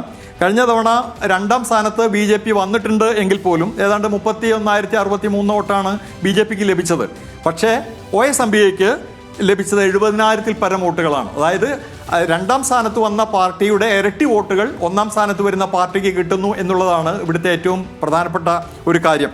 വോട്ട് ഷെയർ നമ്മൾ പെർസെൻറ്റേജ് കഴിഞ്ഞ നിയമസഭാ തെരഞ്ഞെടുപ്പിലെ പെർസെൻറ്റേജ് വെച്ച് നോക്കുമ്പോഴും LDFന് 47% വോട്ട് കിട്ടിയ സമയത്ത് UDFന് അത് 25%, അതേപോലെ തന്നെ BJPക്ക് 26% അതുകൊണ്ട് തന്നെ ഏതെങ്കിലും തരത്തിൽ ഒരു വോട്ട് ഷിഫ്റ്റ് ഉണ്ടാവുകയാണെങ്കിൽ പോലും വലിയ തരത്തിലുള്ള ഒരു അട്ടിമറി ഉണ്ടായെങ്കിലേ BJPക്ക് ഇവിടെ വിജയിക്കാനാവൂ. അതേ അവസ്ഥയിൽ തന്നെയാണ് കോൺഗ്രസിൻ്റെയും അവസ്ഥ. ഈ കഴിഞ്ഞ തവണ ഏതാണ്ട് 31,600 വോട്ടിനാണ് ഈ മണ്ഡലത്തിൽ വിജയിച്ചത്. ഈ OS അംബിക അവിടെ ആദ്യമായിട്ടായിരുന്നു കഴിഞ്ഞ തവണ മത്സരിച്ചത്. അവർക്ക് തന്നെ ആകാം ഇത്തവണയും മത്സരം സീറ്റ് കൊടുക്കുക എന്നുള്ള കാര്യം പറഞ്ഞു കേൾക്കുന്നുണ്ട്. പക്ഷേ ചിലപ്പോൾ അംബികയെ മാറ്റുകയും ചെയ്യാം. എന്തായാലും വലിയ ആത്മവിശ്വാസത്തോടു കൂടി CPMന് പുതിയൊരാളെ പരീക്ഷിക്കാൻ പറ്റുന്ന അടിത്തറയുള്ളൊരു മണ്ഡലം തന്നെയാണ് ആറ്റിങ്ങൽ എന്ന് നമുക്ക് പറയാം. നേരത്തെ പറഞ്ഞ പോലെ തന്നെ A+ എന്താ പറയുക പ്രത്യേകതകൾ പ്രഖ്യാപിച്ചുകൊണ്ട് BJP വരുന്നുണ്ടെങ്കിലും അതിനെ മറിച്ച് ഇടാനുള്ള ഒരു കെൽപ്പ് LDFനുണ്ട് എന്ന ധാരണയിലാണ് ചിലപ്പോൾ ഒരു പുതു സ്ഥാനാർത്ഥിയെ അവർ പരീക്ഷിക്കാനുള്ള സാധ്യത നിലനിൽക്കുന്നത്. ശരി സുഭാഷ്, അങ്ങനെ ശ്രീലാലിലേക്ക് വരുമ്പോൾ, ശ്രീലാൽ ഈ 2016 മുതൽ നമ്മൾ ആ ഡേറ്റിൽ സൂചിപ്പിച്ചതാണ് RSPക്ക് നൽകിയിരിക്കുന്ന ഒരു മണ്ഡലമാണ്. പക്ഷേ ആ ഒരു തരത്തിൽ നോക്കുമ്പോൾ തന്നെ UDFന് ഏതെങ്കിലും വിധേനയുള്ള ഒരു അട്ടിമറി സാധ്യത അവിടെ ഇപ്പോൾ കൽപ്പിക്കപ്പെടുന്നുണ്ടോ? അങ്ങനെ എന്തെങ്കിലുമുള്ള ഫാക്ടേഴ്സ് UDF അവിടെ കരുതുന്നുണ്ടോ?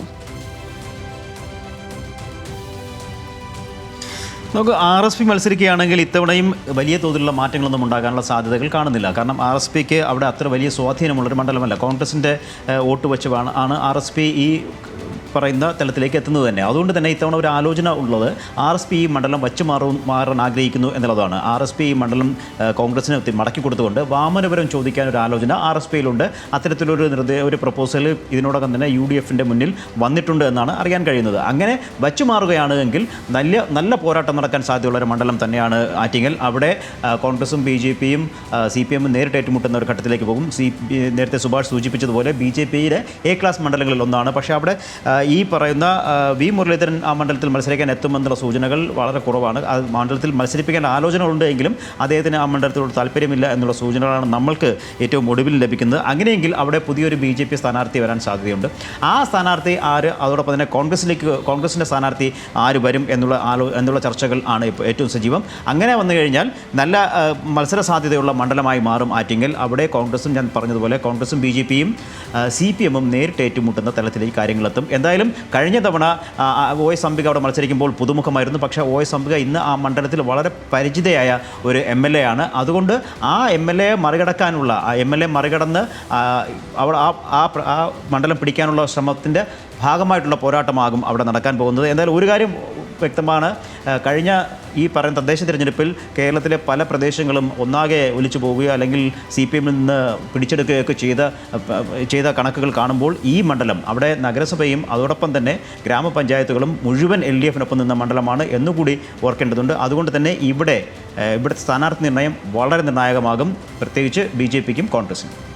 തീർച്ചയായും അതാണ് ആറ്റിങ്ങൽ മണ്ഡലത്തിന്റെ ഒരു രൂപം. ഇനി നമുക്ക് വാമനപുരത്തിലേക്ക് വരുമ്പോൾ 1967 രൂപീകൃതമായ മണ്ഡലത്തിൽ ഒരിക്കൽ മാത്രമാണ് കോൺഗ്രസിന് ജയിക്കാൻ കഴിഞ്ഞത്. 1970 M കുഞ്ഞികൃഷ്ണപിള്ളയാണ് മണ്ഡലത്തിൽ ജയിച്ച ഏക കോൺഗ്രസ് സ്ഥാനാർത്ഥി. കഴിഞ്ഞ 2 തവണയായി DK മുരളിയാണ് മണ്ഡലത്തിനെ പ്രതിനിധാനം ചെയ്യുന്നത്. 2021 അസംബ്ലി തെരഞ്ഞെടുപ്പിലെ വോട്ട് നില പരിശോധിക്കുമ്പോൾ DK മുരളിക്ക് 73,137 വോട്ടുകളാണ് ലഭിച്ചത്. അതായത് 50.2% വോട്ടാണ് CPMന്റെ DK മുരളിക്ക് ലഭിച്ചത്. ആനാട് ജയനായിരുന്നു 2ാം സ്ഥാനത്തെത്തിയത്. 62,865 വോട്ടുകൾ, 43.1% വോട്ടാണ് നേടിയത്. അതുപോലെ തന്നെ 3ാം സ്ഥാനത്ത് എത്തിയിരുന്നത് തഴവ സഹദേവനാണ്. BDJSന്റെ സ്ഥാനാർത്ഥിയായിരുന്നു. 5,603 വോട്ടുകൾ മാത്രമാണ് അദ്ദേഹത്തിന് നേടാൻ കഴിഞ്ഞത്. അതായത് 3.8% വോട്ടുകൾ മാത്രം. ഭൂരിപക്ഷം നോക്കുമ്പോൾ 10,242 വോട്ടുകളാണ് DK മുരളിക്ക് ലഭിച്ചത് എന്നുള്ളതാണ്. ഇനി അസംബ്ലി മണ്ഡലം ഇടത് കോട്ടയാണെങ്കിലും ലോക്സഭാ തെരഞ്ഞെടുപ്പിൽ UDFന് വലിയ മുൻതൂക്കമാണ് മണ്ഡലത്തിലുള്ളത്. ഏകദേശം 5,000-ഓളം വോട്ടിന്റെ ഭൂരിപക്ഷമാണ് മണ്ഡലത്തിൽ അടൂർ പ്രകാശ് നേടിയത്. അടൂർ പ്രകാശ് നേടിയതിന്റെ വിശദമായ രൂപത്തിലേക്ക് വരുമ്പോൾ 50,667 വോട്ടുകൾ നേടിയിരിക്കുന്നു. 36.52%. വി ജോയ്ക്കാകട്ടെ 45,617 വോട്ടുകളാണ് ലഭിച്ചത്. 32.9% വോട്ടുകളാണ് ലഭിച്ചത്. വി മുരളീധരന് ലഭിച്ചത് 40,170 വോട്ടുകൾ. അതായത് 28.95% വി മുരളീധരന് ലഭിച്ചത്.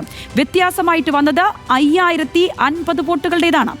ഇനി ഇക്കഴിഞ്ഞ തദ്ദേശ തെരഞ്ഞെടുപ്പിലെ രാഷ്ട്രീയ പശ്ചാത്തലത്തിലേക്ക് വരുമ്പോൾ രാഷ്ട്രീയ മുന്നണികളുടെ ഒരു പ്രകടനം അത് ഏത് തരത്തിലെന്ന് നോക്കി വരുമ്പോൾ 9 ഗ്രാമപഞ്ചായത്തുകൾ അടങ്ങുന്നതാണ് വാമനപുരം മണ്ഡലം എന്നുള്ളതാണ്. അവിടെ LDFന് 4, UDFന് 4 എന്നുള്ളതാണ്. പാങ്ങോടാണ് ടൈ ഉണ്ടായിരിക്കുന്നത്. ആനാട് LDFനാണ്. കല്ലറ വരുമ്പോൾ UDFന് വരുന്നു. നന്ദിയോട് വരുമ്പോൾ LDFന്, നെല്ലനാട് വരുമ്പോൾ LDF, പനവൂർ, പാങ്ങോട് LDFനാണ് ഇതൊക്കെ വരുന്നത്. ഒപ്പം തന്നെ പെരിങ്ങമലയിലേക്ക് വരുമ്പോൾ UDFനാണ് വരുന്നത്. അതൊക്കെ 2020 നിന്ന് LDFിൽ നിന്ന് പിടിച്ചെടുത്തതാണ്. പുല്ലാമ്പാറ UDFനാണ്. സ്വതന്ത്രനായി മത്സരിച്ച CPM വിമതന്റെ പിന്തുണയോടെ ലഭിച്ചതോടുകൂടിയാണ് അവിടെ UDF പഞ്ചായത്ത് ഭരണം പിടിച്ചത്. വാമനപുരത്തേക്ക് വരുമ്പോൾ അവിടെ UDF ആണ്. 2020 അവിടെ UDF ആയിരുന്നു. അതായത് എക്കാലവും LDFന് ഒപ്പം നിന്നിട്ടുള്ളൊരു മണ്ഡലം എന്ന തരത്തിൽ അങ്ങനെ തന്നെ നമുക്ക് വിശേഷിപ്പിക്കാം. DK മുരളി തന്നെ ഒരു സ്ഥാനാർത്ഥിയാകാനുള്ള സാധ്യതകൾ തന്നെയാണ് നമുക്ക് അവിടെ വാമനപുരത്ത് പരിശോധിക്കേണ്ടത്. R സുഭാഷിലേക്ക് വരുമ്പോൾ സുഭാഷ് ഈ DK മുരളി തന്നെ ഇത്തവണ സ്ഥാനാർത്ഥിയാകുമോ എന്നുള്ളതാണ് ആദ്യത്തെ ഉദ്വേഗമായിട്ടുള്ള കാര്യം. ഇനി അതല്ല, DK മുരളിക്ക് വളരെ വേരിറക്കമുള്ളൊരു നേതാവായി തന്നെ ഒരു ജനപ്രതിനിധിയായി തന്നെ അവിടെ ഇറങ്ങുമ്പോൾ ആ ഒരു ആത്മവിശ്വാസം അവിടെ CPMനുണ്ട്. ആ തരത്തിൽ നോക്കുമ്പോൾ മറ്റൊരാളെ മാറ്റി പരീക്ഷിച്ചാൽ പോലും ഒരു മികച്ച വിജയം കരസ്ഥമാക്കാൻ കഴിയും ഇടത് കോട്ടയിൽ എന്ന് തന്നെയാണോ CPMന്റെ കരുതൽ അവിടെ?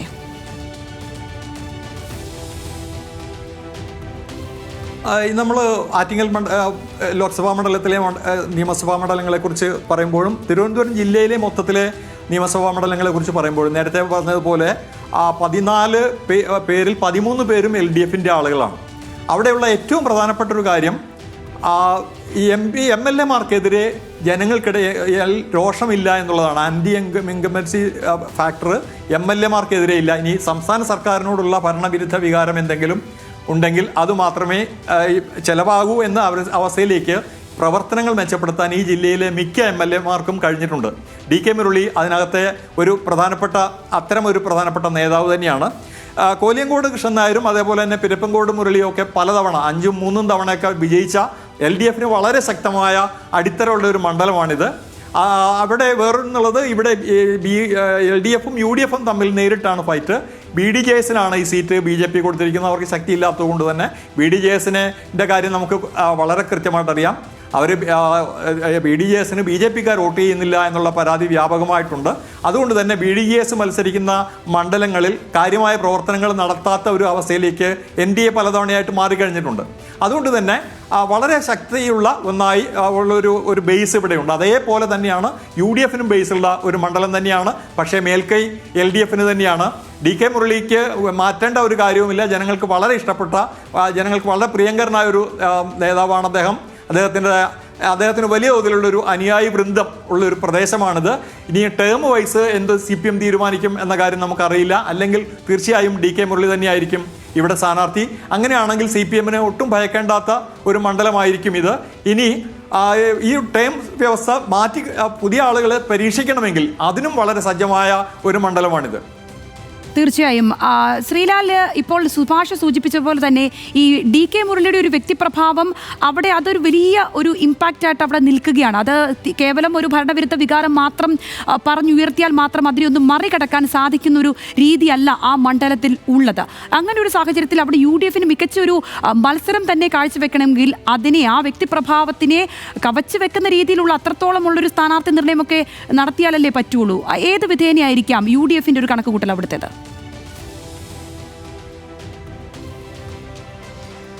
ആനാട് ജയൻ തന്നെയാണ് ഇത്തവണയും UDFന്റെ സ്ഥാനാർത്ഥിയായി സജീവമായി രംഗത്തുള്ളത്, അല്ലെങ്കിൽ UDFന്റെ പരിഗണനയിൽ ഉള്ളത്, കോൺഗ്രസിൻ്റെ പരിഗണനയിലുള്ളത്. അവിടെ സുഭാഷ് പറഞ്ഞതുപോലെ കോൺഗ്രസും CPMും നേരിട്ട് ഏറ്റുമുട്ടുന്ന മണ്ഡലം. കഴിഞ്ഞ ലോക്സഭാ തിരഞ്ഞെടുപ്പിൽ അടൂർ പ്രകാശിന് ഈ പറഞ്ഞ ചെറിയ ഭൂരിപക്ഷത്തിനെങ്കിലും വിജയിക്കാൻ സാധിച്ചു എന്നുള്ളതിൻ്റെ അതിനൊപ്പം നിന്ന മണ്ഡലങ്ങളിൽ ഒന്നാണ് ഈ പറയുന്ന മണ്ഡലം.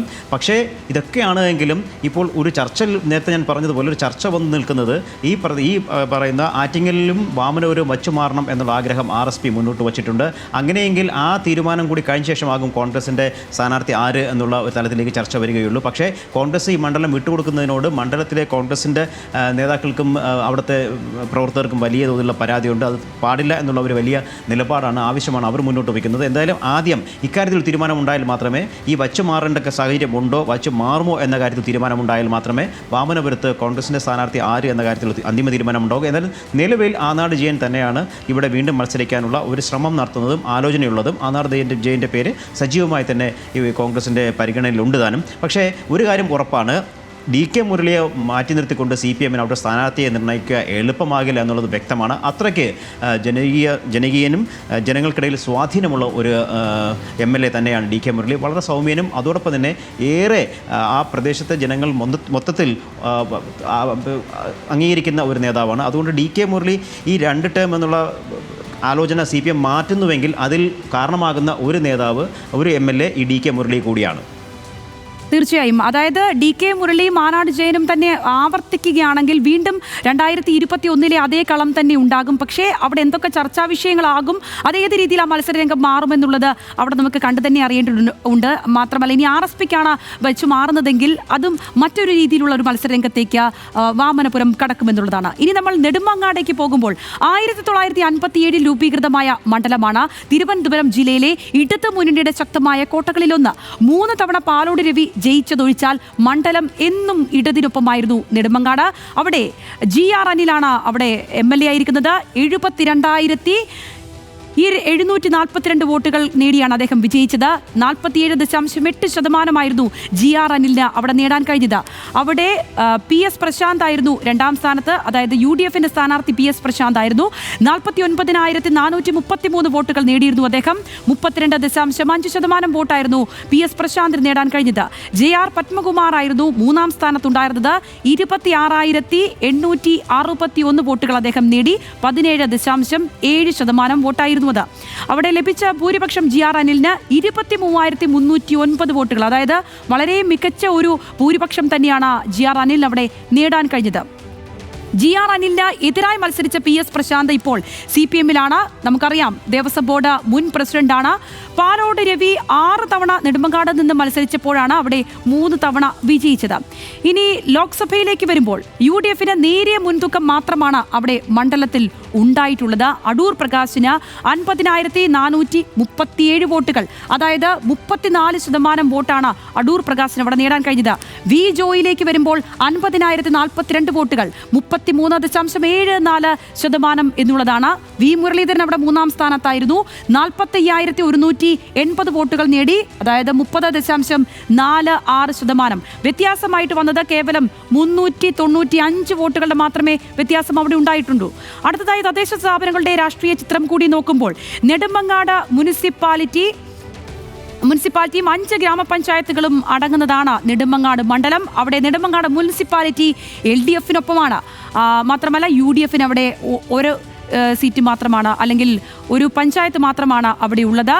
മാണിക്കൽ ഗ്രാമപഞ്ചായത്ത്, കരകുളം, വെമ്പായം അവയെല്ലാം LDF-നാണ് ലഭിച്ചത്. ആണ്ടൂർ കോണമാണ് UDF-ന് ലഭിച്ചത്. അത് 2020 LDF-നായിരുന്നു. അവസാനമായി ഉള്ളത് പോത്തൻകോടാണ് പരിശോധിക്കാനുള്ളത്. അതും LDF-നാണ്. അതായത് 4-1 എന്നുള്ള നിലയിലാണ് പഞ്ചായത്തുകളുടെ കണക്ക് നോക്കുമ്പോൾ ഉള്ളത്. നഗരസഭ അത് LDF-ന്റെ പക്കൽ തന്നെയാണ് ഉള്ളത്. അതായത് എല്ലാ കാലത്തും ജനകീയ വിഷയങ്ങളൊക്കെ വലിയ പ്രചരണ ആയുധമായിട്ടുള്ള ഒരു മണ്ഡലമാണ് നെടുമങ്ങാട്. അവിടെ നിന്ന് ഇപ്പോൾ നമ്മൾ കണ്ടതാണ് മികച്ച ഭൂരിപക്ഷത്തോടുകൂടി GR അനിലാണ് തിരഞ്ഞെടുക്കപ്പെട്ടത്. സുഭാഷ്, ഈ GR അനിൽ തിരഞ്ഞെടുക്കപ്പെട്ടു, അതിനുശേഷം മന്ത്രിയായി വളരെ മികച്ച രീതിയിൽ തന്നെ മുന്നോട്ടേക്ക് പോയ ഒരു ടേമാണ് നമ്മൾ കണ്ടതൊക്കെ. അപ്പോൾ അവിടെ അങ്ങനെ ഒരു മന്ത്രി ഉണ്ടായ ശേഷമുള്ള ഒരു മണ്ഡലത്തിൽ വരുന്ന തെരഞ്ഞെടുപ്പിനെ ആ നിലയ്ക്ക് ജനങ്ങൾ അസസ് ചെയ്യത്തില്ലേ? അവിടെ എന്തൊക്കെ കാര്യങ്ങളാണ് കൂടുതലായി പ്രചരണ തന്ത്രങ്ങളായിട്ട് വരിക? രാഷ്ട്രീയം മാത്രമല്ല, അദ്ദേഹത്തിൻ്റെ ഭരണ മികവ് എന്നുള്ള തലത്തിലൊക്കെ എന്തൊക്കെ കാര്യങ്ങൾ അവിടെ CPIക്ക് മെച്ചമായിട്ട് ഉയർത്തി കാണിക്കാനുണ്ടാകും, പ്രതീക്ഷകളുണ്ടാകും? തീർച്ചയായും ഈ തെരഞ്ഞെടുപ്പിൽ GR അനിൽ തന്നെയായിരിക്കും ഈ മണ്ഡലത്തിലെ CPI സ്ഥാനാർത്ഥിയെന്ന് നമുക്ക് ഇപ്പോഴത്തെ അവസ്ഥയിൽ ഉറപ്പിച്ചു പറയാനാവും. വളരെ ശക്തിയുള്ള ഒരു മണ്ഡലം തന്നെയാണ്. പരമ്പരാഗതമായി CPIക്ക് LDF-ന് ശക്തിയുള്ള ഒരു മണ്ഡലം തന്നെയാണത്. പക്ഷേ കഴിഞ്ഞ തവണ GR അനിൽ വളരെ വ്യക്തമായ ഭൂരിപക്ഷത്തോടു കൂടിയാണ്, 223,000-ഓളം വോട്ടിൻ്റെ ഭൂരിപക്ഷത്തോടു കൂടിയാണ് വിജയിച്ചു വന്നത്. അവിടെ നിന്ന് അതിന് തൊട്ട് മുമ്പ് C ദിവാകരൻ, കമ്മ്യൂണിസ്റ്റ് CPI നേതാവ് C ദിവാകരനാണ് ഈ മണ്ഡലം പാലോട് രവിയിൽ നിന്ന് പിടിച്ചെടുക്കുന്നത്. അന്ന് 5,000 വോട്ടുകൾ മാത്രമായി, 5,000-ൽ പരം വോട്ടുകൾ മാത്രമായിരുന്നു അന്ന് ഭൂരിപക്ഷം ഉണ്ടായിരുന്നത്. ആ ഒരു ഭൂരിപക്ഷം 23,000 മാറ്റാൻ GR അനിലിന് കഴിഞ്ഞു. അതിനുശേഷം അദ്ദേഹം മന്ത്രിയായി വളരെ കൃത്യമായ തരത്തിലുള്ള പ്രവർത്തനങ്ങളുമായി അദ്ദേഹത്തിന് മുന്നോട്ട് പോകാൻ കഴിയുന്നുണ്ട്. ഈ മണ്ഡലത്തിൽ അദ്ദേഹം വളരെ സ്വീകാര്യനാണ്. ഇപ്പോൾ മന്ത്രി എന്ന അധികാരം കൂടി പ്രയോഗിച്ചുകൊണ്ടുള്ള പദ്ധതികൾ അദ്ദേഹം ആസൂത്രണം ചെയ്തതോടുകൂടി ആ മണ്ഡലത്തിൽ വലിയ സ്വീകാര്യത അദ്ദേഹത്തിനുണ്ട്. ആ രീതിയിൽ GR അനിലിന് ഭൂരിപക്ഷം ദിവാകരനേക്കാൾ കൂടിയതടക്കം വലിയ തോതിലുള്ള സ്വീകാര്യതയുള്ളത് കൊണ്ട് തന്നെ അദ്ദേഹത്തെ മാറ്റുന്ന ഒരു അവസ്ഥയിലേക്ക് കാര്യങ്ങൾ മാറാൻ സാധ്യതയില്ല. അവിടെ BJPക്ക് JR പത്മകുമാറാണ് BJP സ്ഥാനാർത്ഥിയായി സ്ഥിരമായി മത്സരിക്കുന്നത്. പത്മകുമാറിനും ഏതെങ്കിലും തരത്തിലുള്ള ഒരു വെല്ലുവിളി ഉയർത്താൻ പറ്റുന്ന തരത്തിലേക്ക് അവിടുത്തെ രാഷ്ട്രീയ അന്തരീക്ഷം മാറിയിട്ടില്ല. LDF-ഉം UDF-ഉം തമ്മിൽ തന്നെയായിരിക്കും ഇത്രാവശ്യം കൂടുതൽ ശക്തമായ മത്സരം ഉണ്ടാവുക. അതിൽ പോലും ശതമാന കണക്കുകളിൽ വെച്ച് നോക്കുമ്പോൾ LDF-നാണ് കൂടുതൽ സാധ്യതകളുള്ളത്. കഴിഞ്ഞ ലോക്സഭാ തെരഞ്ഞെടുപ്പിൽ ഏതാണ്ട് 395 വോട്ടിൻ്റെ മാത്രം ഭൂരിപക്ഷമാണ് ഇവിടെ UDF-ന് ലഭിച്ചത്. ഈ മണ്ഡലങ്ങളിൽ, അതായത് ആറ്റിങ്ങലിലുള്ള 7 മണ്ഡലങ്ങളിൽ 4 UDF-ന് മേൽക്കൈ കിട്ടിയതിൽ ഒന്നാണ് നെടുമങ്ങാട്. അതിൽ പക്ഷേ ഈ പറയുന്ന 400-ൽ താഴെ വോട്ടുകൾക്ക് മാത്രമായിരുന്നു അന്നവർക്ക് മേൽക്കൈ നേടാനായത്. ശക്തമായ കമ്മ്യൂണിസ്റ്റ് അടിത്തറയുള്ള ഈ മണ്ണിൽ വീണ്ടും ജയിക്കാനാകും എന്ന മട്ടിൽ തന്നെയാണ് ഇപ്പോൾ ഇടതുമുന്നണി കരുക്കൾ നീക്കുന്നത്. ശരി സുഭാഷ്. ശ്രീലാൽ, ഇവിടെ പാലോട് രവിയുടെ ഒരു വിജയം, 3 ടേമിലുണ്ടായിരുന്ന പാലോട് രവിയുടെ വിജയമാണ് കോൺഗ്രസിന് ആശ്വസിക്കാൻ കഴിയുന്ന, അല്ലെങ്കിൽ ഉയർത്തി കാണിക്കാൻ കഴിയുന്ന ഒരു വിജയം എന്നുള്ളത്. എന്ന് കറിഞ്ഞ് ഇപ്പോൾ ഇടത് മണ്ണാണ് എന്ന് പറയുമ്പോൾ പോലും അവിടെ കോൺഗ്രസിന് അപ്രാപ്യം എന്നില്ല താനും ഈ പാലോട് രവിയുടെ വിജയത്തെ വെച്ച് നോക്കുമ്പോൾ. ഈ കോൺഗ്രസും BJPയും ഒക്കെ നെടുമങ്ങാടിനെ എങ്ങനെ അഭിമുഖീകരിക്കാനാണ് പദ്ധതിയിടുന്നത്? അവിടെ BJP കാര്യമായ വേരുകളോ അല്ലെങ്കിൽ കാര്യമായ ഒരു സ്വാധീനമോ ഉള്ള മണ്ഡലം അല്ല നെടുമങ്ങാട് എന്ന് പറയുന്നത്. അവർക്കൊരു 18-20% താഴെ മാത്രം വോട്ടുകൾ ഉള്ള മണ്ഡലമാണ്. ലോക്സഭാ തെരഞ്ഞെടുപ്പിൽ വി മുരളീധരൻ വന്നപ്പോൾ ആ ഏറ്റുമുട്ടലിൻ്റെ ഭാഗമായിട്ട് അവരുടെ വോട്ട് ശതമാനം അവർ ഈ മണ്ഡലത്തിൽ വർദ്ധിപ്പിച്ചുവെങ്കിലും നിയമസഭയിലേക്ക് വരുമ്പോഴും അതോടൊപ്പം തന്നെ തദ്ദേശ ഭരണ സ്ഥാപനങ്ങളുടെ തെരഞ്ഞെടുപ്പിലേക്കും എല്ലാം വരുമ്പോൾ BJPക്ക് കാര്യമായ ഒരു സ്വാധീനമൊന്നുമുള്ള മണ്ഡലങ്ങളല്ല, പ്രദേശമല്ല നെടുമങ്ങാട് എന്ന് പറയുന്നത്. അത് മലയോര പ്രദേശമാണ്, മലയോര കച്ചവട കേന്ദ്രമാണ് നെടുമങ്ങാട്. ചുറ്റും മറ്റുമുള്ള അതോടൊപ്പം തന്നെ തിരുവനന്തപുരത്ത് തലസ്ഥാനത്തിൻ്റെ ഏറ്റവും അടുത്ത് കിടക്കുന്ന മണ്ഡലം ആറ്റിങ്ങൽ ലോക്സഭാ മണ്ഡലത്തിന് കീഴിലാണ് എങ്കിലും തലസ്ഥാനത്തോട് ഏറ്റവും അടുത്തുള്ള മണ്ഡലം. അതോടൊപ്പം തന്നെ അവിടെ ഇപ്പോൾ നിരവധി വികസന പ്രവർത്തനങ്ങൾ നടക്കുന്നു. തിരുവനന്തപുരത്ത് നിന്നും നെടുമങ്ങാടേക്കുള്ള റോഡ് വികസനം ഇപ്പോൾ അവിടെ കാര്യമായി നടക്കുന്നുണ്ട്. ഏറെ നാളത്തെ ആവശ്യമായിരുന്നു, എത്രയോ നാളായുള്ള ആവശ്യമായിരുന്നു വളരെ തിരക്കേറിയ റോഡ്, ആ റോഡ് വികസനം എന്നുള്ളത്. അത്തരത്തിലുള്ള വികസന പ്രവർത്തനങ്ങൾ ഈ മണ്ഡലത്തിൽ കാര്യമായി തന്നെ നടക്കുന്നു. അതുകൊണ്ട് തന്നെ വലിയ ഒരു BJPക്ക് അവിടെ സ്വാധീനമില്ല എന്നുള്ളത് കൊണ്ട് തന്നെ കോൺഗ്രസും CPM നേരിട്ട് ഏറ്റുമുട്ടുന്ന മണ്ഡലമാണിത്. ഇവിടെ പാലോട് രവിയിൽ നിന്നും സി ദിവാകരൻ ഈ മണ്ഡലം പിടിച്ചെടുത്തതിന് ശേഷം പാലോട് രവിയുടെ ഒരു പ്രഭവം അവിടെ അസ്തമിക്കുന്നു. കോൺഗ്രസിൻ്റെ വലിയ തോതിലുള്ള ഒരു മുന്നേറ്റം പിന്നീട് അങ്ങോട്ട് ഉണ്ടാക്കാൻ അവർക്ക് സാധിച്ചുമില്ല. PS പ്രശാന്ത് കഴിഞ്ഞ തവണ അവർക്ക് വേണ്ടി മത്സരിച്ച പ്രശാന്ത് ഇപ്പോൾ LDFിൻ്റെ ഭാഗവുമാണ്. ഈ ഘടകങ്ങളെല്ലാം തന്നെ CPIക്ക് വലിയ തോതിൽ ഈ പറയുന്ന അനിലിന് അവിടെ GR അനിലിന് അവിടെ വലിയ തോതിലുള്ള ഗുണം ചെയ്യും എന്ന കാര്യത്തിൽ സംശയമില്ല. അപ്പോഴും ഒരു പുതിയ പരീക്ഷണം, ഞാൻ നേരത്തെ പറഞ്ഞതുപോലെ ഈ ആറ്റിങ്ങൽ ലോക്സഭാ കീഴിലുള്ള മണ്ഡലങ്ങളിൽ വലിയ പരീക്ഷണങ്ങൾക്ക് കോൺഗ്രസ് മുതിരാൻ സാധ്യതയുണ്ട്. ഞാൻ ചൂണ്ടിക്കാണിച്ച മണ്ഡലങ്ങളിലൊന്നും ഒരു പക്ഷേ ഇവിടെയും അത്തരത്തിലുള്ള ഒരു പരീക്ഷണത്തിന് ഇത്തവണ കോൺഗ്രസ് ഇറങ്ങിയാൽ അത്ഭുതപ്പെടാനില്ല. അതായത് ഈ പ്രദേശത്ത് നെടുമങ്ങാടിൻ്റെ പല പ്രദേശങ്ങളിലും ന്യൂനപക്ഷ സ്വാധീനം വളരെ കൂടുതലുള്ള പ്രദേശങ്ങൾ നെടുമങ്ങാടുണ്ട്. അതുകൊണ്ട് തന്നെ ഒരു മുസ്ലിം സ്ഥാനാർത്ഥിയെ ഒരു പക്ഷേ ഇവിടെ കോൺഗ്രസ് ഇറക്കി പരീക്ഷിക്കാനുള്ള സാധ്യതകൾ വളരെ കൂടുതലാണ്. അങ്ങനെയെങ്കിൽ ഒരു പക്ഷേ BRM ഷെരീഫോ അല്ലെങ്കിൽ അതുപോലെ തന്നെ മുൻപ് ഈ പ്രദേശത്ത് സ്വാധീനമുള്ള ഏതെങ്കിലും ഒരു നേതാവ് അല്ലെങ്കിൽ MM വാഹിദ് പോലുള്ള ഏതെങ്കിലും ഒരു നേതാവിനെ ഇവിടെ പരീക്ഷിക്കാനുള്ള സാധ്യതകൾ വളരെ കൂടുതലാണ്. കാരണം അത്തരമൊരു പരീക്ഷണമാണ് കോൺഗ്രസ് ഇവിടെ നടത്താൻ പോകുന്നത്. അല്ലാതെ ഈ GR അനിലിനെ പരാജയപ്പെടുത്തുക എന്നുള്ളത് എളുപ്പമുള്ള കാര്യമല്ല, ഒരു പക്ഷേ ഏറെ ബുദ്ധിമുട്ടുള്ള കാര്യവുമാണ്. തിരുവനന്തപുരം ജില്ലയിലൂടെയുള്ള ഇലക്ഷൻ ഹെറാൾഡിന്റെ യാത്ര ഇനി നേരെ അരുവിക്കരയിലേക്കാണ്. 2011 രൂപീകൃതമായ മണ്ഡലമാണ് അരുവിക്കര. ആദ്യ MLA ആയിരുന്നത് G കാർത്തികേയനാണ്. 2015 G കാർത്തികേയൻ മരണപ്പെട്ടതോടെ ഉപതെരഞ്ഞെടുപ്പ് നടക്കുന്നു. അതിൽ മകൻ KS ശബരിനാഥന്റെ ജയമുണ്ടാകുന്നു. 2016 ശബരിനാഥൻ വിജയിച്ചു. എന്നാൽ 2021 G സ്റ്റീഫൻ ശബരിനാഥനെ പരാജയപ്പെടുത്തി.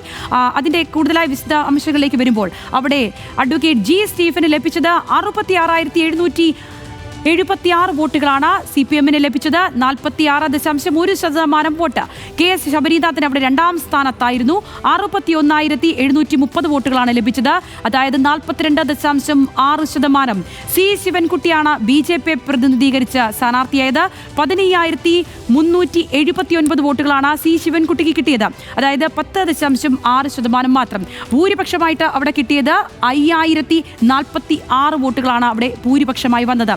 ഇനി നാടാർ സമുദായത്തിന് സംവരണം നൽകിയതും സ്റ്റീഫൻ എന്ന സ്ഥാനാർത്ഥിക്കും അപ്പുറം അവിടെ പ്രാദേശിക കോൺഗ്രസ് നേതൃത്വത്തിന് ശബരിനാഥനോടുള്ള വിയോജിപ്പും പരാജയ കാരണമായിട്ടുണ്ട്.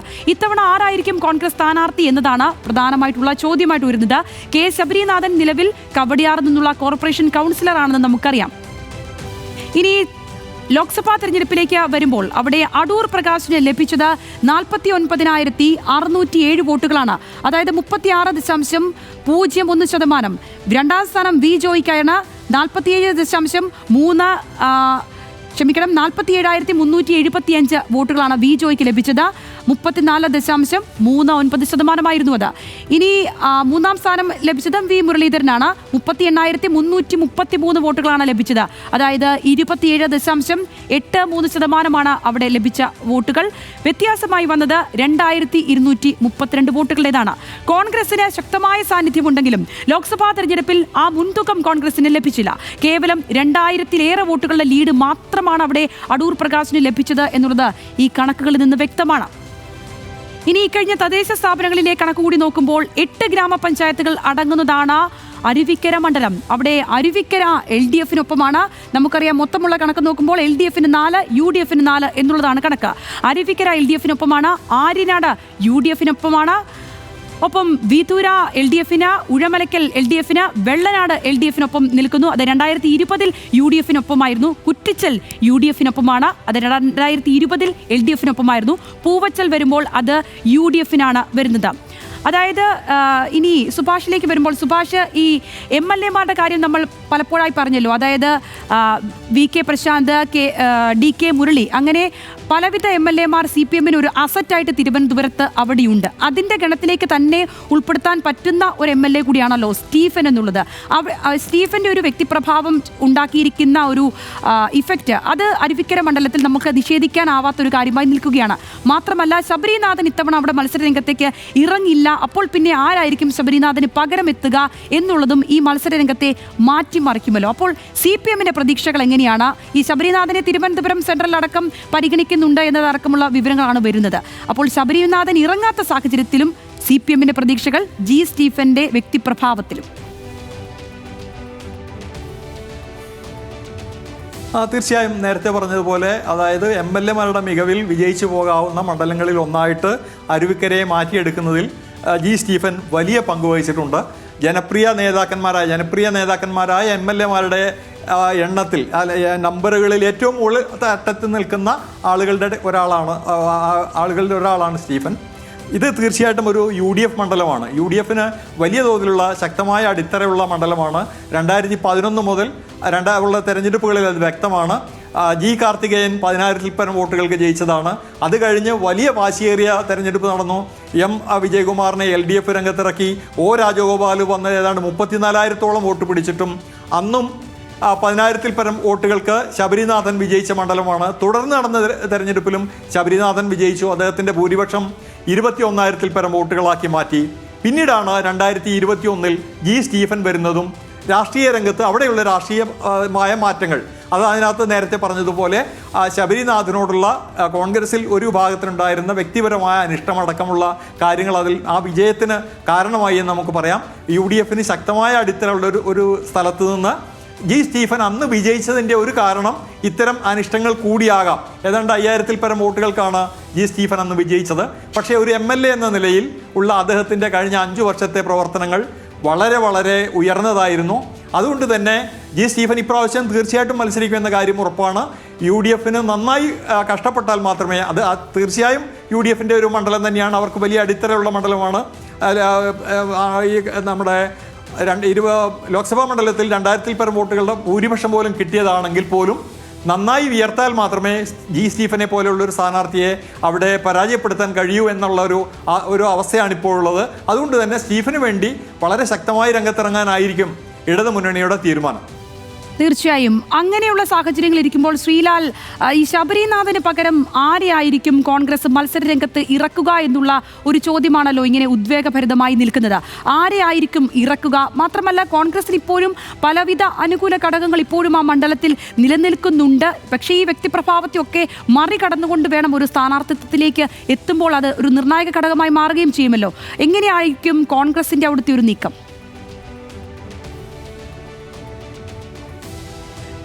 നോക്കൂ സംഗീത, ഈ അരുവിക്കര മണ്ഡലത്തിൻ്റെ ഏറ്റവും വലിയ പ്രത്യേകത അതൊരു ബെൽറ്റ് പോലെ വരുന്നതാണ്. അതായത് നെടുമങ്ങാട്, അരുവിക്കര, പാറശാല, നെയ്യാറ്റിൻകര ഇങ്ങനെ ഒരു ബെൽറ്റ് പോലെ നഗരത്തോട് അടുത്ത് കിടക്കുന്ന മണ്ഡലം, തിരുവനന്തപുരം നഗരത്തോട് അടുത്ത് കിടക്കുന്ന മണ്ഡലങ്ങൾ, പക്ഷേ അവിടെ ഒരു പരസ്പര സ്വാധീനമുള്ള മണ്ഡലങ്ങളായി മാറിയിരിക്കുന്നു എന്നുള്ളതാണ് കഴിഞ്ഞ തെരഞ്ഞെടുപ്പിൽ നമുക്ക് വ്യക്തമാകുന്നത്.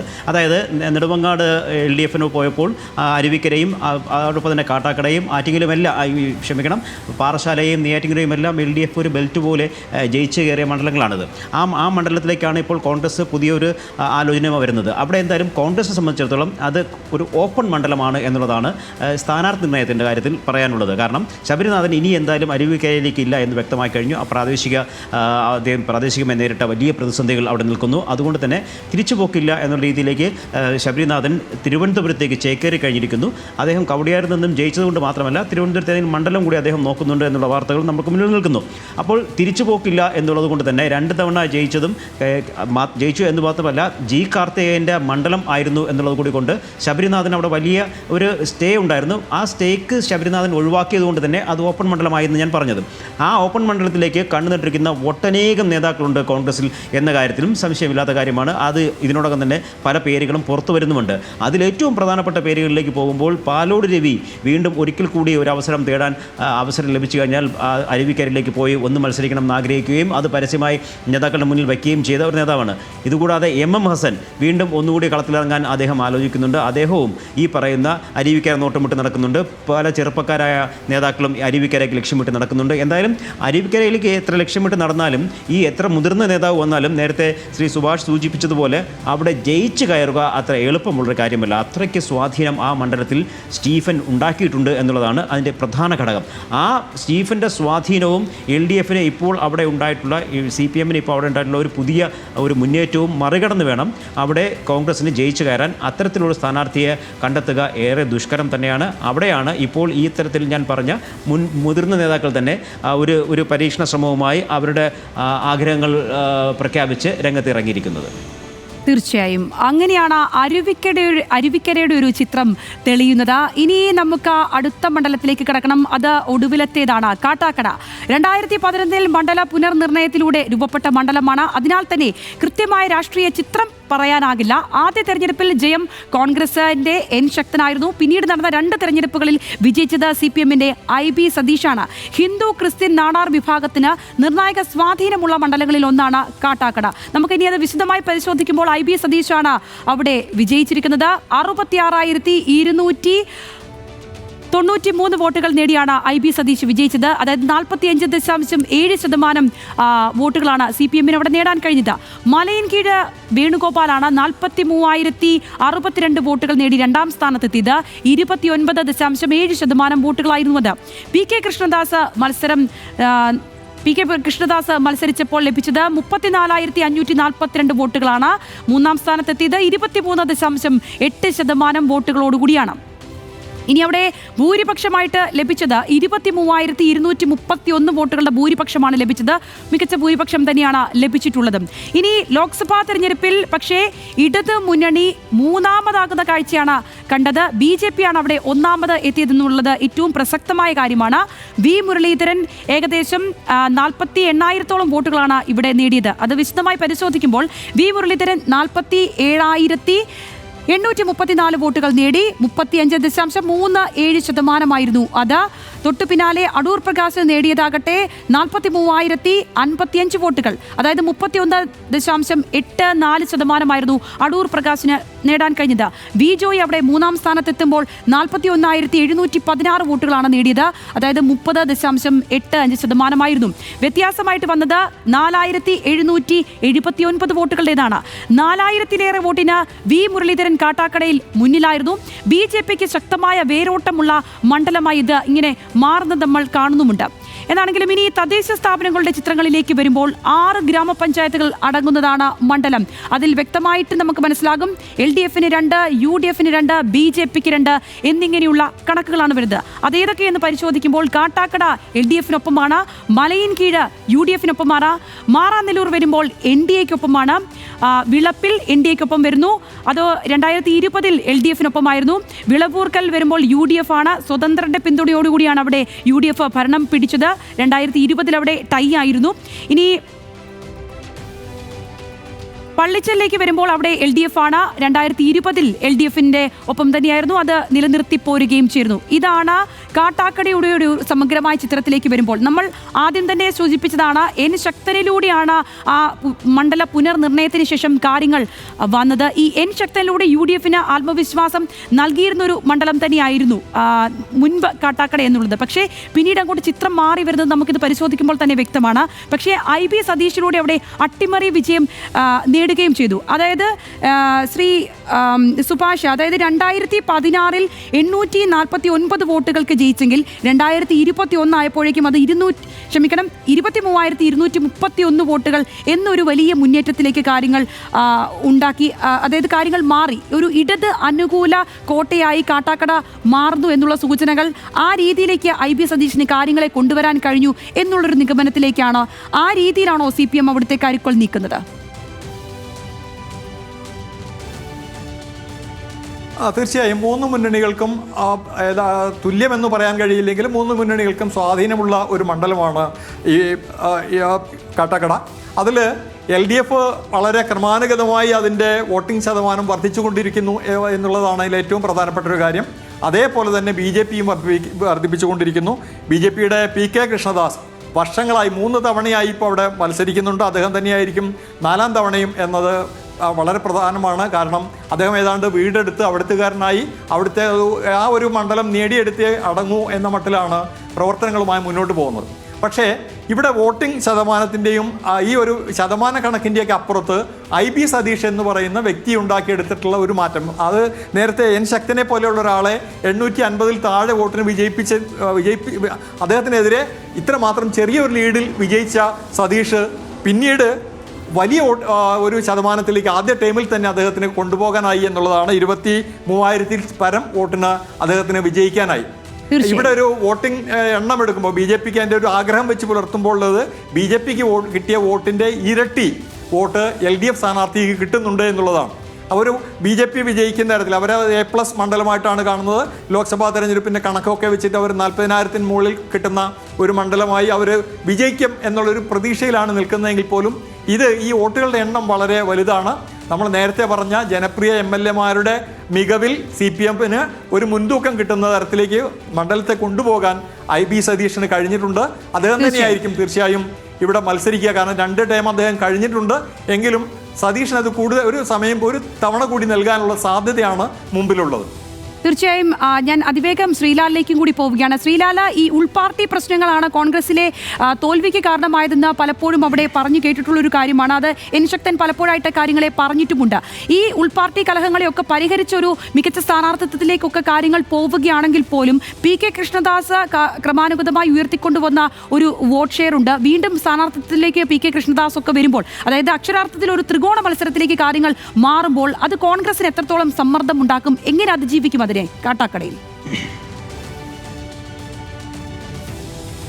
കാട്ടാക്കട BJPയുടെ A-ക്ലാസ് മണ്ഡലവും BJPയുടെ A-ക്ലാസ് സ്ഥാനാർത്ഥി മത്സരിക്കുന്ന മണ്ഡലം തന്നെയാണ്. പക്ഷേ അവിടെ അപ്പോഴും ജയിക്കാൻ ആവശ്യമായ ഒരു വോട്ട് ബാങ്ക് ഉണ്ടാക്കാൻ PK കൃഷ്ണദാസിന് ഇപ്പോഴും കഴിഞ്ഞിട്ടുണ്ടോ എന്ന കാര്യത്തിൽ സംശയമുണ്ട്. അവിടെ IB സതീഷിൻ്റെ പ്രകടനം അത്രമാത്രം ഗംഭീരമാണെന്ന് തന്നെ പറയണം. അദ്ദേഹം വെറുതെ പ്രകടനമല്ല, ആ പ്രദേശത്തെ വികസനം തന്നെയാണ് IB സതീഷിൻ്റെ ഭരണനേട്ടമായി പറയേണ്ട കാര്യങ്ങൾ. അവിടെ പൂക്കൃഷി, അതുപോലെ പച്ചക്കറി കൃഷി, ഗ്രാമങ്ങളിൽ പച്ചക്കറി കൃഷി നടത്തുന്നു, ഒരു ഗ്രാമം ഒന്നാകെ പച്ചക്കറി കൃഷി നടത്തുന്നു, ഒരു ഗ്രാമം ഒന്നാകെ പൂക്കൃഷി നടത്തുന്നു. ഇങ്ങനെയൊക്കെയുള്ള വലിയ മാറ്റങ്ങൾ സതീഷിനെ അവിടെ കൊണ്ടുവരാൻ സാധിച്ചു എന്നുള്ള കാര്യം വളരെ വ്യക്തമാണ്. അത് ആ പ്രദേശത്ത് പോയി കണ്ടാൽ അറിയാവുന്ന കാര്യമാണ്. പോയി കണ്ടതുകൊണ്ട് തന്നെയാണ് ഞാനത് സൂചിപ്പിച്ചതും. ഇനി കോൺഗ്രസിലേക്ക് വന്നു കഴിഞ്ഞാൽ ശക്തനിൽ നിന്ന് മലയൻകീഴ് വേണുഗോപാലിലേക്ക് വന്നപ്പോൾ വോട്ട് ഷെയർ കുറഞ്ഞു എന്നുള്ളതാണ് ഏറ്റവും പ്രധാനപ്പെട്ട കാര്യം. ഈ ഒരു ഘടകം വെച്ച് തന്നെയാണ് ഇത്തവണ അവിടെ സ്ഥാനാർത്ഥിത്വത്തിന് വേണ്ടി N ശക്തൻ, തിരുവനന്തപുരം DCC പ്രസിഡന്റായി ചുമതല വഹിക്കുന്ന N ശക്തൻ ഈ വലിയ തോതിൽ സമ്മർദ്ദം ചെലുത്തുന്നുണ്ട് ഈ കാട്ടാക്കടയിലേക്ക് വീണ്ടും എത്തുന്നതിനായി. അതുകൊണ്ട് തന്നെയാണ് അദ്ദേഹം DCC പ്രസിഡന്റ് സ്ഥാനം വേണ്ട എന്നും അത് തിരിച്ചെടുക്കണമെന്നുള്ള ആവശ്യം KPCയുടെ മുന്നിൽ വച്ചതുപോലും. അങ്ങനെ ഒരു മത്സരം വരികയാണെങ്കിൽ എന്തായാലും സതീഷിൻ്റെ തന്നെയാണ് ഇപ്പോഴത്തെ സാഹചര്യത്തിൽ അവിടെ IB സതീഷ് തന്നെയാണ് ഇപ്പോൾ സാഹചര്യത്തിൽ അവിടെ മുൻതൂക്കമുള്ളത്. തീർച്ചയായും അങ്ങനെയാണ്. കാട്ടാക്കടയുടെ ചിത്രം കൂടി വരുമ്പോൾ ഏറ്റവും സ്റ്റാർ ജില്ലയായ തിരുവനന്തപുരത്തിന്റെ ഒരു സമഗ്രമായ ചിത്രമാണ് ഇന്നലെയും ഇന്നും കൊണ്ട് ഇലക്ഷൻ ഹെറാൾഡിലൂടെ പ്രേക്ഷകർക്ക് ലഭിച്ചത്. ഏതാണെങ്കിലും വളരെയധികം നന്ദി ശ്രീ R സുഭാഷ്, ശ്രീലാൽ ഈ ഘട്ടത്തിൽ നമ്മളോട് വളരെ വിശദമായി തന്നെ കാര്യങ്ങൾ പറഞ്ഞു തന്നതിന്. ഏതാണെങ്കിലും ഇലക്ഷൻ ഹെറാൾഡിനോടൊപ്പം ഇവർ ഇരുവരും ഈ യാത്രയിൽ ഒപ്പമുണ്ടാകും. ഇലക്ഷൻ ഹെറാൾഡിന്റെ ഈ അധ്യായം ഇവിടെ സമാപിക്കുമ്പോൾ അടുത്ത ശനിയാഴ്ച കൊല്ലം ജില്ലയിലെ അസംബ്ലി മണ്ഡലങ്ങളിലെ വിശകലനങ്ങളുമായി കാണാം. നന്ദി, നമസ്കാരം.